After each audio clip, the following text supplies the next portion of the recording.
Well, we managed to get through security, and then we've walked across some very impressive spaces, huge foyer packed with modern sculpture, highly polished marble, which I'm reliably informed cost millions of pounds to fit this building out.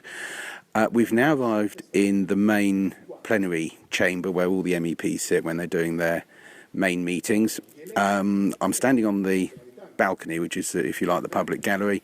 In front of me is a vast hemicycle of hundreds of chairs, each with its own desk. And right at the front, there's a sort of a little stage where I suppose the important people sit, all dominated by a very large European Union flag, the gold stars on a blue background. Anyway, I'm here with Miles, who works for the EFDD group. Miles, can you tell us a little bit about how this room works and what goes on here? Yeah, so they hold the debates here for 2 half days. I think it's every month. And the layout of the chamber is quite literally as you expect. The far left of any political persuasion are quite literally on the left, moving right the way through to the Social Democrats and the European People's Party, which are the two largest parties within the European Parliament. Then you have the ECR, which covers the UK Conservative Party, moving through to the group I work for, which is EFDD, where UKIP is situated. Then you have ENF, which is Marie Le Pen's group, and that's the far right. And then you have several members of the Parliament who are not actually attached to any particular group, and they are just usually situated towards the back of the Parliament. Oh.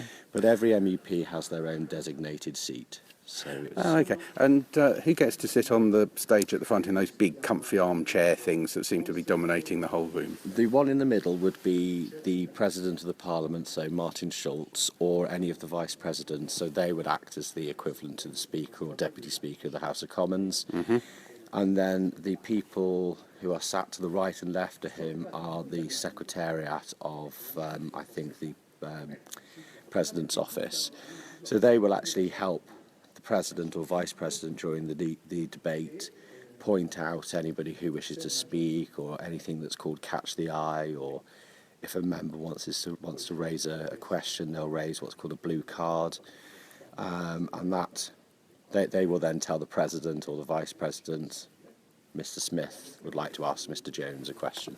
Okay, and then ranged around the back wall of this large chamber, there are what they sort of look like hospitality suites of the sports ground. They're sort of glass-fronted little rooms with some nice chairs and so on in them, and numbers on the front.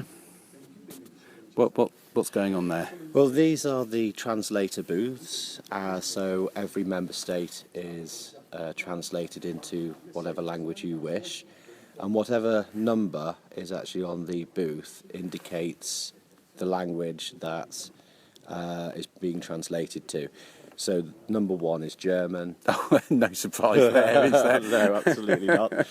Number 2 is our good old English. Right. 3, France. 4, Italian. 5, Netherlands. 6 is Danish. 7, I think, is Greek. 8, Spanish. 9, Portuguese, and so on and so forth, right the way through. So all member states' native tongues are covered. Oh, right, and is that like simultaneous translation as debates going on? And yes, so? It is. Wow, yes, so you have. There are usually 3 translators per booth, and they take it in turns throughout the debate. Okay, but can I just pick you up on one thing you said right at the start? I mean, this is a huge building. It's very plushly appointed, obviously with all the translator facilities. You know, there's a lot of high-tech gear going on here, and it's all beautifully, like I say, you know, the carpets and the chairs are all absolutely plush.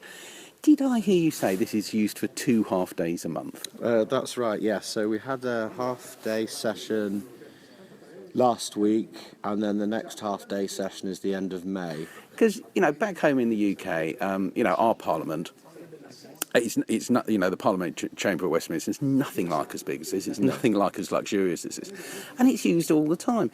So, you know, for someone coming from the Brexit side of the debate, you know, I could look on this as an example of the massive waste within the European Union, that they've built this fantastic debating chamber. It's beautifully appointed, spent millions of pounds doing it up, and they only use it twice a month.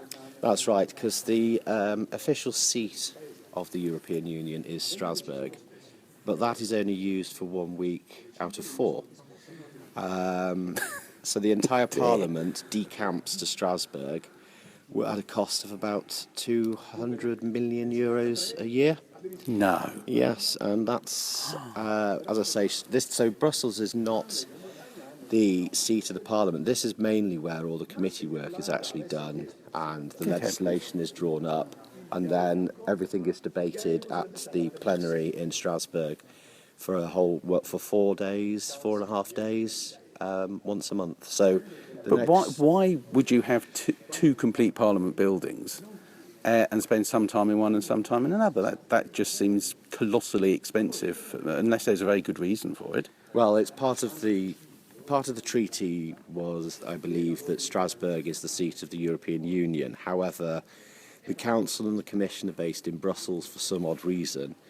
They felt that it would be prudent and convenient to have another Parliament in Brussels near to the Commission and the Council. Well, as I say, I think this is 200 million. This is just another example of how British taxpayers' money is wasted in the European Union. But anyway, having had a look at this marvellous debating chamber, you've promised me a very unusual cafe somewhere in this building. So yes, let's set off along these interminable corridors and try and get a cup of tea somewhere. No worries. Great.